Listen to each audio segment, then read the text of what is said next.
Bonjour à toutes et à tous, je suis Fazbear360 et bienvenue dans ce premier épisode du Rétroscope. Cette émission sera consacrée à des sujets qui me passionnent ou qui vous passionnent. Ça peut bien être un film, un genre, une créature, ça peut être ce que vous voulez. D'ailleurs, je pense que cette émission parlera beaucoup plus de films, de littérature. Et pour ce premier épisode, je me suis dit, pourquoi pas parler d'un sous-genre du cinéma d'horreur que j'apprécie beaucoup, à savoir la figure du zombie. Mais là, bien entendu, je ne vais pas parler exclusivement du zombie du cinéma d'horreur, j'aimerais d'ailleurs aussi vous parler de quelques autres petites œuvres dans lesquelles on met cette créature en scène. Mais déjà, avant de rentrer dans le vif du sujet, on va déjà se poser une question. Qu'est-ce qu'un zombie en réalité? Le zombie de base est né dans la culture haïtienne et plus précisément, ce sont des victimes de sortilèges vaudous permettant de ramener les morts à la vie ou de détruire la conscience d'un individu afin de la rendre corvéable à merci. Autrement dit, le zombie de base est censé être une sorte d'esclave. Vraiment rien à voir avec ce que nous avons dans la culture occidentale. Mais justement, nous sommes en droit de se poser cette autre question.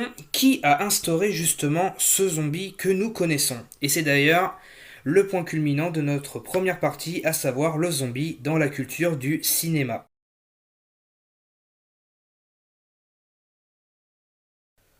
En ce qui concerne la figure du zombie au cinéma tel que nous le connaissons, il a été popularisé par le film La Nuit des Morts Vivants, sorti en 1968 et réalisé par George Romero, un réalisateur que personnellement j'apprécie énormément. Honnêtement, comment vous dire à quel point ce film est tout simplement mon film préféré? Je l'ai vu tellement de fois que je serais capable de réciter le script en entier. Alors, pour vous faire un résumé bref de ce film, laissez-moi vous raconter. Le film débute tout d'abord sur l'arrivée de nos personnages principaux, à savoir Barbara et Johnny. Le début du film est d'ailleurs très simple, ils doivent se rendre sur la tombe de leur père afin d'y déposer une couronne. Mais bien sûr, comme vous vous en doutez, c'est un film d'horreur, donc rien ne va se dérouler comme prévu. Alors que le grand frère, donc à savoir Johnny, embête sa sœur Barbara, avec bien sûr la fameuse phrase que je pense tout le monde connaît, ils vont venir te chercher, Barbara. Une étrange personne s'avance tout au long du cimetière. Bien entendu, Johnny continue d'embêter sa sœur en disant c'est pour toi qu'ils viennent, ils vont venir te chercher. Barbara veut s'excuser auprès de cet homme, mais tout ne se passe pas comme prévu. L'homme se met subitement à attaquer Barbara. Johnny, dans un éclair de courage, se décide à aider sa sœur, mais malheureusement cela va lui être fatal, il se cognera la tête contre une pierre tombale et perdra la vie. Regardant son frère mourir devant ses yeux, Barbara n'aura pas d'autre choix que de fuir. Et pendant sa fuite, elle va se réfugier dans une maison et va devoir rester barricadée pendant un petit moment en attendant que le premier monstre le lâche. Mais elle sera bientôt secourue par Ben, un jeune camionneur afro-américain qui l'aidera et lui sauvera la vie. Et là, tout simplement, en parlant de Ben, il est tout simplement le personnage le plus iconique quand, bien sûr, quelqu'un vous parle de films de zombies. Même pour moi, je pense qu'il est le plus grand héros de tout film confondu. Mais alors qu'ils essayent de survivre dans cette maison en éloignant les zombies bien comme ils le peuvent, ils se rendront compte qu'en réalité il y avait une cave avec d'autres personnes qui étaient cachées à l'intérieur. Les personnes en question sont Monsieur et Madame Cooper, un couple qui s'est fait attaquer par des zombies qui ont retourné leur voiture sur l'autoroute. Ils ont d'ailleurs une petite fille qui est blessée. Oh là là, je me demande bien ce qui l'a blessée. Et enfin, un couple de jeunes portant le nom de Tom et Judy, qui eux étaient au lac quand ils ont entendu les premières dépêches avec la radio de leur voiture, qui se sont réfugiés dans la maison, un peu comme Barbara.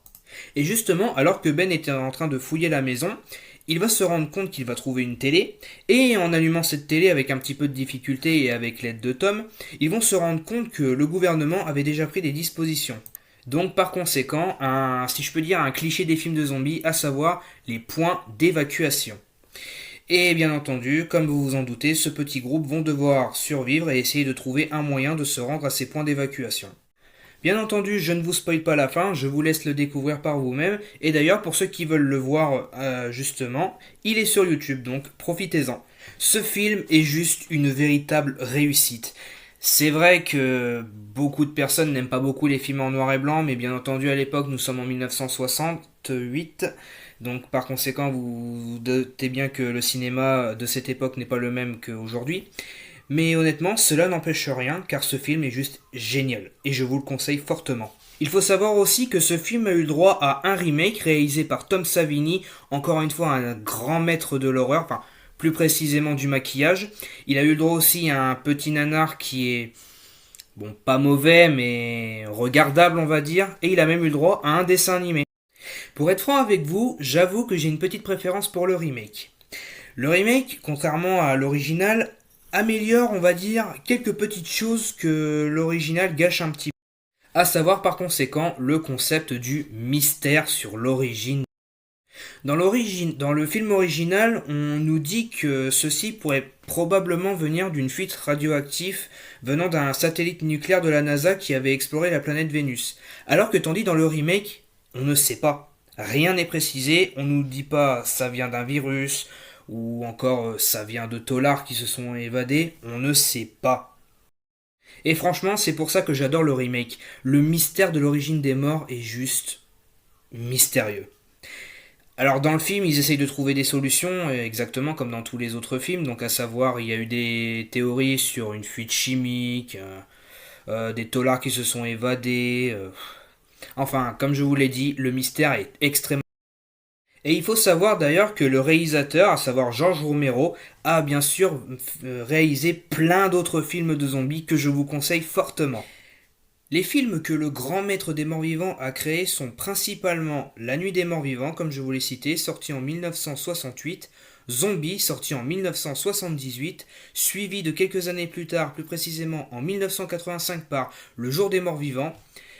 Ensuite, le nouveau film de zombie qui sortira sera cette fois-ci en 2005, avec plus précisément Le Territoire des morts vivants, qui reste également une excellente réussite. En 2008, il remet le couvert avec Chronique des morts vivants, qui se passe en found footage. Et enfin, en 2009, avec Le Vestige des morts vivants, ou dans sa version originale, Survival of the Dead. Une autre saga de films de morts vivants dont j'aimerais beaucoup vous parler s'intitule tout simplement Le Retour des... Alors, pourquoi parler de cette saga et pas d'une autre? Eh bien, c'est très simple. Il faut savoir que quand Romero installe le concept du mort-vivant, il a installé le concept du mort-vivant qui dévore le corps humain en entier. Mais je pense que beaucoup d'entre vous ont aussi l'image du mort-vivant qui ne mange que cette partie. À ça. Et justement, j'espère ne pas dire de bêtises sur ce sujet, mais il me semble que c'est cette saga qui a instauré l'image du mort-vivant, mangeur de cerveau, et également aussi l'image du mort-vivant sortant de leur tombe. Le premier épisode de cette saga cinématographique sort en 1985 avec le titre Le Retour des morts-vivants. Ensuite, quelques années plus tard, plus précisément en 1988, sort la suite, Le Retour des Morts-Vivants 2, qui est réalisé cette fois-ci par Ken Wildenhorn. Alors, pareil, ce film est très bon, je vous le conseille très bien. Contrairement au premier, celui-ci, il est un petit peu plus concentré sur le côté humour. Et franchement, ça marche du... Ensuite, encore des années plus tard, va sortir le troisième opus, cette fois-ci qui est réalisé en 93 et par un autre grand réalisateur, Brian Yuzna. Je reparlerai de lui. Ce film également est aussi très sympa. Donc les trois premiers volumes de la saga sont vraiment excellents. Enfin, le premier est excellent, le deuxième est bon, troisième aussi est bon. Je vous les conseille tous les trois fortement. Alors, le troisième, cette fois-ci, il est un peu plus concentré sur la romance. Alors, Ah là là. Je voulais pas parler des deux derniers, mais bon, j'ai décidé de parler de cette saga, donc je n'ai pas le choix. Et par conséquent, je vais vous parler du quatrième et du... Le quatrième opus de cette saga se nomme tout simplement Le Retour des Morts Vivants 4 Nécropole et il est réalisé en 2005 par Elroy Elkayem.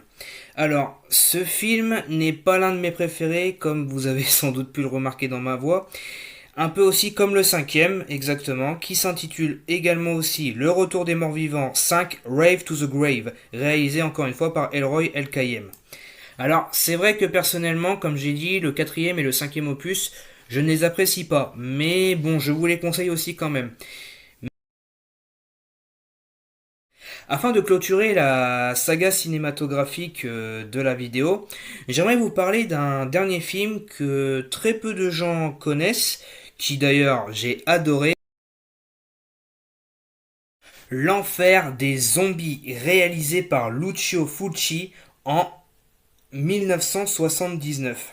Alors, ce film est assez particulier parce qu'en fait, il sert de suite au fameux film de Romero, car le titre original du film se nomme Zombie 2. Et honnêtement, je pense que je n'ai jamais vu les zombies aussi terrifiants dans ce film. Je n'ai jamais eu aussi peur des zombies que dans ce film. Franchement, les maquillages sont impeccables, les scènes d'horreur où les zombies s'amusent et dévorent les humains sont tout simplement horribles à regarder. Franchement, je pense que pour moi, il est sans conteste l'un des meilleurs. Honnêtement, j'ai pas vraiment envie de vous quitter avec juste ces films-là. Il y a plein d'autres films de zombies que j'aimerais vous conseiller, et particulièrement un genre de cinéma que j'aime beaucoup, à savoir les films d'horreur asiatiques. Et parmi ces films d'horreur asiatiques qui mettent en scène des zombies, il y en a il y en a les deux voire quatre que je vous conseille, à savoir pour commencer I Am a Hero, réalisé en 2014 par Shinsuke Sato, qui franchement est un peu comme l'enfer des zombies de Lucio Fulci. Les morts-vivants sont juste incroyables, et d'ailleurs pour la petite anecdote, ce film est de base issu d'un manga, plus précisément d'un manga seinen qui lui a été imaginé par Kengo Anazawa, et franchement je vous conseille que ce soit le film. Les derniers films dont j'aimerais vous parler, il s'agit, si on peut dire, d'une trilogie, et franchement, c'est un peu aussi grâce à ces films que que j'avais voulu faire cette vidéo. Il s'agit bien sûr de Le Dernier Train pour Busan, réalisé par Yeong Sang-ho, et plus très honnêtement, ce film est juste excellent. Je vous le conseille. Franchement, il est juste incroyable. Comme certains critiques l'avaient dit, c'est des serpents dans l'avion en mieux réalisé, et tu remplaces les serpents par des zombies et l'avion par un train. Alors pour le moment, je ne pourrais rien dire de ce film car j'ai prévu de faire une vidéo qui parle de... Oui, j'ai bien parlé de préquel et de suite car pour toutes les personnes qui ne le savaient pas, ce film avait eu un préquel et une suite réalisés par le même réalisateur. Alors, quelques mois après Le Dernier Train pour Busan, sort un film nommé Séoul Station. Alors, c'est un film d'animation qui est réalisé par Yeong Sang-ho, exactement le même réalisateur, et qui là... Après, bien entendu, je vais pas vous mentir, l'animation, bon, elle est pas chouette, on va être franchement, mais ça n'enlève rien, car franchement, l'histoire est absolument poignante, et exactement comme dans le film. J'ai aussi également parlé d'une suite car oui, ce film a eu une suite qui se nomme Peninsula, encore une fois réalisé par Yeong Sang-ho. Alors, contrairement au dernier train pour Busan, il n'a pas eu un très bon accueil, ce que je trouve assez dommage. Bon, après, c'est vrai que comparé au dernier train pour Busan, c'est un film tout ce qu'il y a de plus basique, mais franchement, je vous... Et maintenant, chers viewers, il est temps de passer à la...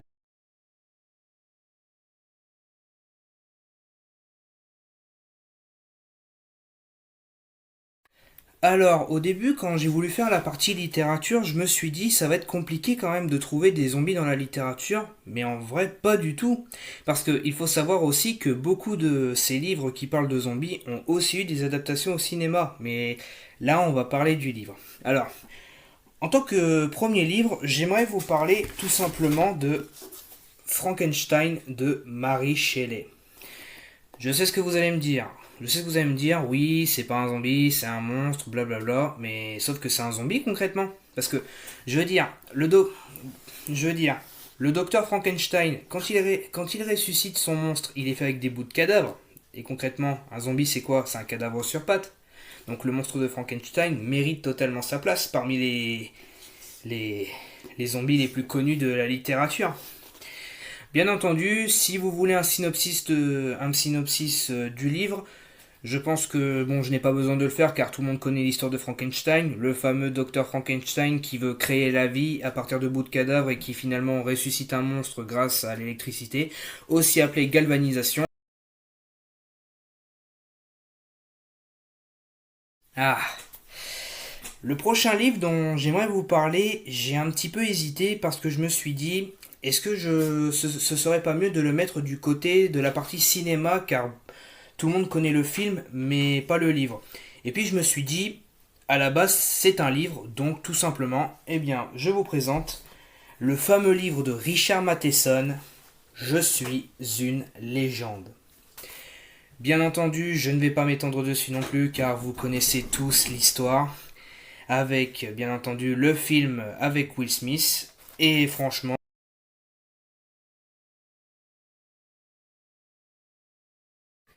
est-ce que vous vous rappelez de Brian Yuzna que j'ai parlé en début de vidéo concernant le retour des morts vivants 3. Vous savez aussi qu'il a participé à une autre trilogie de films mettant en scène des zombies qui est d'ailleurs très connue. Et je pense que vous savez de quoi je veux parler. Je veux parler de Herbert West, Reanimator, écrit par Howard Phillips Lovecraft, adapté au cinéma par Stuart Gordon et Brian Yuzna. Alors, je suis d'accord, là je vous montre l'appel de Cthulhu, ce qui franchement n'a rien à voir. Mais il faut savoir que dans ce livre, il y a, il y a bien sûr la fameuse histoire de Herbert West, Reanimator, qui est une nouvelle. Alors, je pense que je vais un peu plus vous en parler car beaucoup de personnes ne connaissent pas Reanimator, donc je vais être bref avec vous. Reanimator, ça raconte l'histoire d'un jeune prodige, si on peut dire ainsi, qui se nomme Herbert West et qui a créé un sérum capable de ressusciter les morts à la vie. Mais comme vous vous en doutez, dans toute histoire d'horreur, rien ne se passe comme prévu et les zombies vont devenir complètement enragés. Comme je vous le dis, c'est tout simplement encore un grand monument de la littérature et aussi du cinéma et je vous le conseille fortement. D'ailleurs, le livre est assez particulier car là, il met plus dans la peau du héros du film, plus précisément du premier réanimateur, qui doit s'appeler Dan, il me semble. Alors, j'ai peur de dire une bêtise, mais normalement, il se nomme Dan, et on se met dans sa peau à lui. Car dans le livre, euh, dans la nouvelle, là, on nous met dans la peau de Dan, et il écrit, si on peut dire, ce qu'il pense justement de Herbert. Et c'est assez intéressant et je vous le conseille de le lire. Il reste deux monuments de la littérature dont j'aimerais vous parler. Alors là, le prochain livre dont je vais vous parler, c'est pas vraiment un... Enfin si, c'est un livre, mais plus une série de comics. Et je pense que vous savez de quoi je veux parler. Je veux parler de The Walking Dead. Tout simplement, une de mes séries de comics préférées. Le comics écrit par Robert Kirkman et une participation de Tony Moore. Alors, bien sûr, je ne parlerai pas de The Walking Dead là en tant que tel, car j'estime qu'il mérite son propre épisode du rétroscope. D'ailleurs, je pense qu'il sera l'un des prochains, mais on n'y est pas encore. Je vais d'abord voir comment est-ce que je pourrais m'en sortir. Mais bien sûr, je pense que beaucoup d'entre vous ont regardé la série The Walking Dead, d'ailleurs, comme moi. Bon, j'ai arrêté la série parce qu'on m'a littéralement spoilé toute la fin, donc ça m'a littéralement coupé l'envie. Mais vous connaissez tous l'histoire. L'histoire de Rick, un policier qui est blessé par balle lors d'une fusillade. Il se réveille à l'hôpital en sortant d'un coma et lors de son réveil, il va se rendre compte que le monde est tombé dans une apocalypse zombie.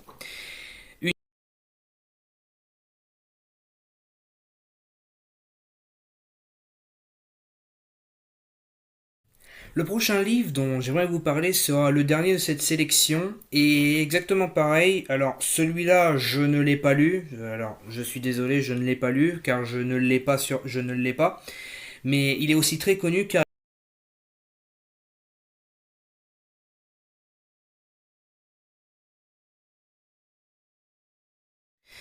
malheureusement, je ne pourrais rien en dire car étant donné que je ne l'ai pas lu, mais par contre, je peux faire une petite aparté sur le film car le film est vraiment détesté par la critique. Aussi, d'ailleurs, j'en profite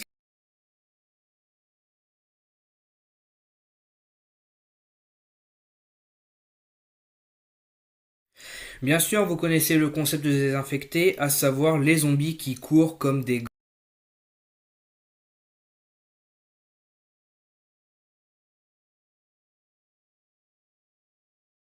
Et justement, j'aimerais vous en conseiller.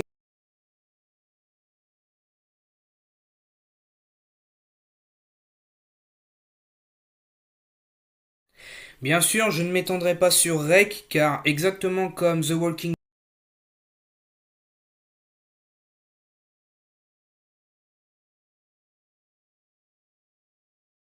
Et enfin, l'autre film qui mérite qu'on parle de ces infectés, car là, ce ne sont pas vraiment des zombies, mais...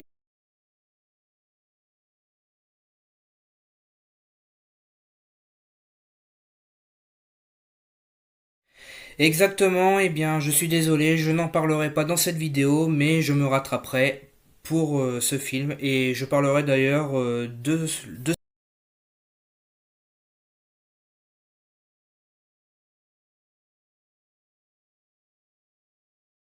Voilà qui clôture la deuxième partie spéciale sur la littérature. Je suis vraiment désolé d'avoir parlé de 28 jours plus tard et bien sûr de Rec. J'ai complètement oublié de les mettre, mais enfin bref.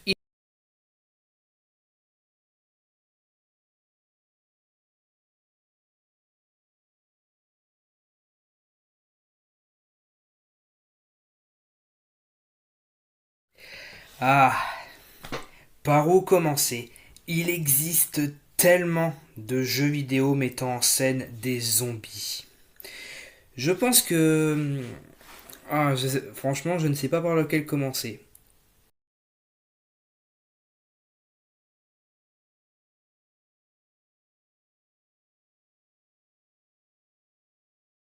Je pense tout simplement qu'il s'agit de l'une des sagas de jeux vidéo les plus connues développées par Capcom. Et il est sorti quand même en 96. Ça remonte un peu quand même. Et en plus sur la PlayStation 1. Alors moi bien sûr je n'ai joué qu'au remake qui avec bien sûr avec l'extension Switch. Et franchement je suis déjà tombé amoureux de cette saga.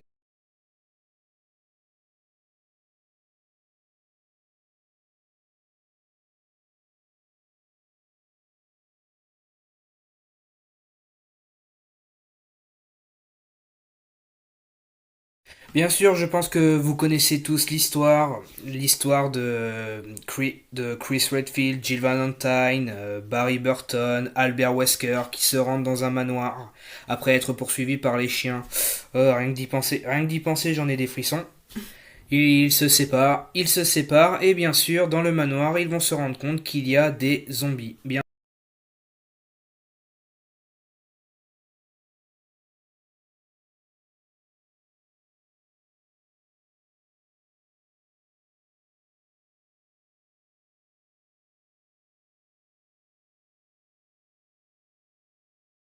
le jeu dont je vais vous parler cette fois-ci, je ne le connaissais pas auparavant.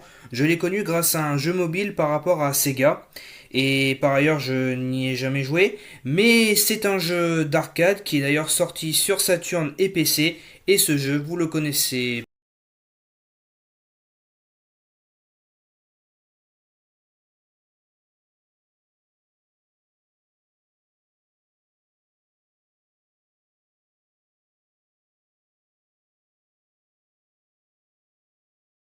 Étant donné que je n'y ai pas joué, donc je ne m'étendrai pas dessus. Mais d'après les...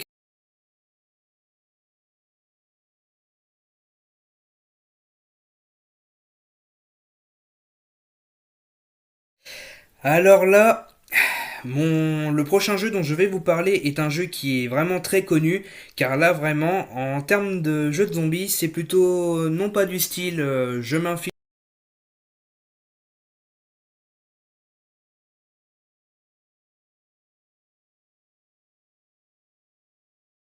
Bien entendu, le jeu a été développé par Turtle Rock Studio et ensuite par Valve Corporation, qui est d'ailleurs connu pour Half-Life. Et bien entendu, ce jeu, alors il est composé de deux opus, et pour ceux qui ne connaissent pas le jeu, vous pouvez jouer en multijoueur d'ailleurs. Jouer en multijoueur, c'est mieux que d'y jouer tout seul. Ce jeu est très simple, vous êtes 4 survivants, vous prenez une arme au hasard, ça peut être le fusil à pompe, la K-47, le M16, enfin bref. Une arme secondaire, par exemple une arme de corps à corps comme la batte de baseball ou tout simplement le katana qui est l'arme la plus connue. Et vous devez passer une série de niveaux.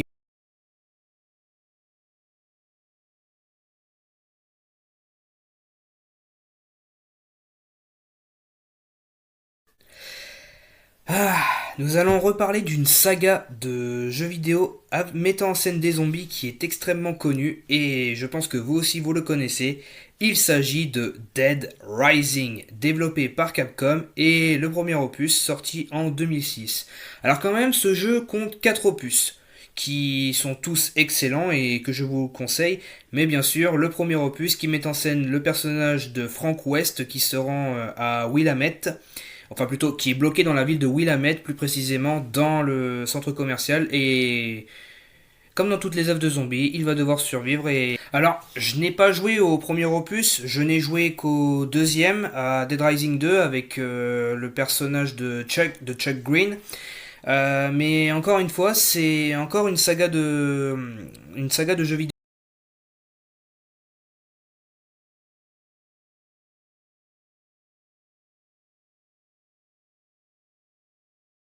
Le prochain jeu de zombies dont je vais vous parler est encore une fois un jeu de zombies très connu. D'ailleurs, la suite est sortie il y a pas longtemps, plus précisément le 4 février. Je veux parler de Dying Light.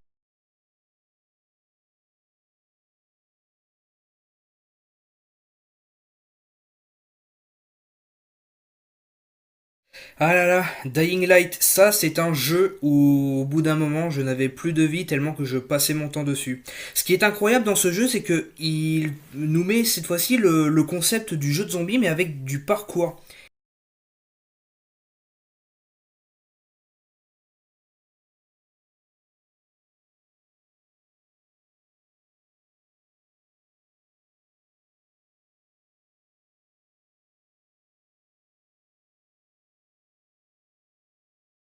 Un type de zombie qu'on appelle les rapaces. Alors, les rapaces dans le jeu, qu'est-ce que c'est? Ce sont des zombies qui font du parcours. Ils te poursuivent et franchement, t'as juste une envie, c'est de courir très vite. Pour leur échapper, c'est très simple. Il faut que tu achètes une torche UV et pendant que tu cours, tu leur éclaires la face, tu leur éclaires la tronche avec. Et ils s'en vont et... Enfin bref, ces zombies-là détestent, mais vraiment, ils détestent la lumière. Et enfin, le dernier jeu mettant en scène des zombies dans lequel j'aimerais beaucoup vous parler est encore une fois un jeu dont je n'ai...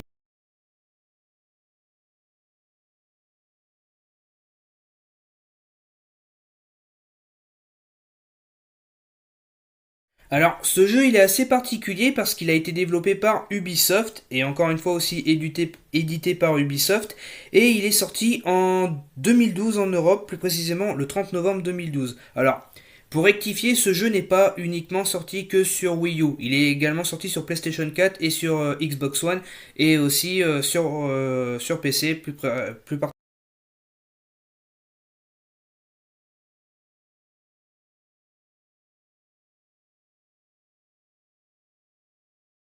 Et ce jeu, honnêtement, il est juste terrifiant.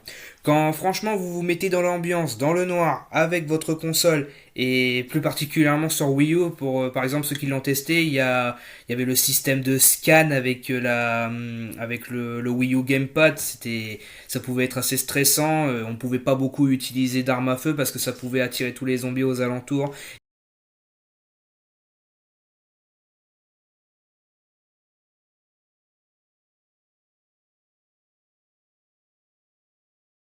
Et pour conclure cette partie pour les jeux vidéo, j'aurais très bien pu parler de Minecraft, bien sûr, Minecraft avec les zombies qui sortent la nuit. J'aurais pu parler aussi des sortes de zombies dans Half-Life avec le parasite en forme de crabe là, qui prenait possession de la tête. J'aurais pu aussi parler de Into the Dead qui est l'un des jeux mobiles de zombies les plus connus. J'aurais pu parler aussi de Plants vs Zombies qui est aussi encore une fois un jeu connu.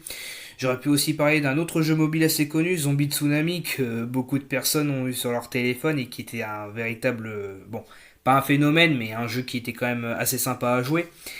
Ou encore, j'aurais pu parler de Dead Island, mais Dead Island, je n'y ai pas joué et je n'y connais rien, donc malheureusement, je n'ai pas pu en dire un peu plus. J'aurais pu aussi également parler du mode zombie de Call of Duty. Certes, Call of Duty n'est pas un jeu de zombies, c'est un jeu de guerre, mais quand même le mode zombie de Black Ops qui est quand même très connu et qui a aussi inspiré beaucoup de parodies sur le net. Je me rappelle aussi d'ailleurs des fameux Call of Duty Black Ops Zombie in Real Life qui sont encore des vidéos que je vous conseille fortement de regarder. Le montage est juste super, ce sont vraiment un très bon travail de fan. Il y a tellement de jeux de zombies que j'aurais pu en parler, mais bon, je me rattraperai avec.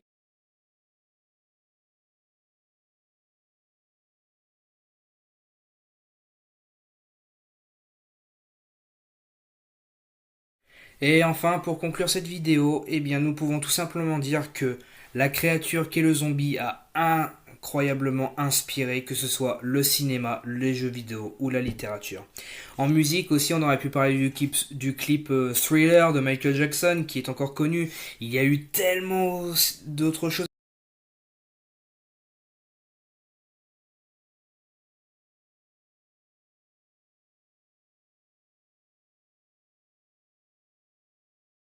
Enfin, ce que je veux dire par là, c'est on se remet dans le contexte.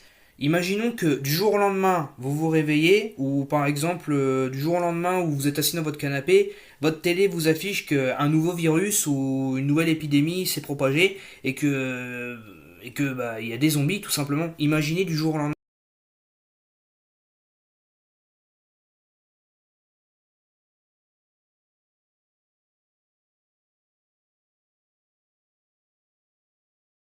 Et bien sûr aussi, c'est sans oublier la mort de proches qui se font avoir par ces monstres et puis surtout le fait aussi de vivre dans les refuges car je ne l'ai pas précisé mais quand on regarde bien certes dans les films ou encore dans toutes les œuvres dont je vous ai raconté il y a beaucoup aussi le concept des survivants qui se soulèvent l'un contre l'autre. Par exemple, le survivant qui est.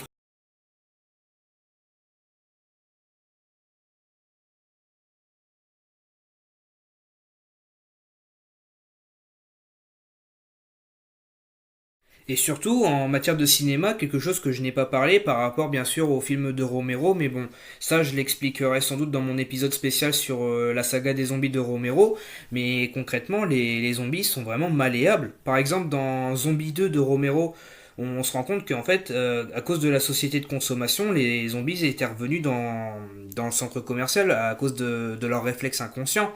Et ça, franchement, c'est une preuve aussi que le zombie peut être malléable comme justement on veut qu'il le soit. Et voilà qui conclut cette toute première vidéo du rétroscope. Alors, je ne pense pas que je vais garder le titre de ce format, mais bon, je verrai ça à l'avenir. Si la vidéo vous a plu, n'hésitez pas à vous abonner, ça m'aiderait énormément beaucoup. Vous pouvez aussi checker justement une série audio que j'ai mis sur ma chaîne YouTube qui se nomme Le Journal d'un survivant, qui met en scène des enregistrements faits par un survivant en Apocalypse Zombie. Alors si vous aimez les séries audio, je vous le conseille. Bien entendu, il n'y a pas de son, c'est normal, c'est pour ajouter un petit peu de réalisme. Parce que honnêtement, quand on se met à la place de quelqu'un et que vous trouvez un dictaphone, vous allez pas mettre comment dire, vous allez pas mettre de la musique en arrière-plan, ce serait complètement débile. Mais sinon, mis à part ça, vous pouvez vous abonner et n'hésitez pas à me dire en commentaire si vous voulez que je parle d'un sujet en particulier. Comme je vous l'ai dit, ça peut être un livre, un film, un jeu vidéo, n'importe quoi, tant que c'est quelque chose qui me passionne et qui vous passionne également. Merci beaucoup pour votre visionnage.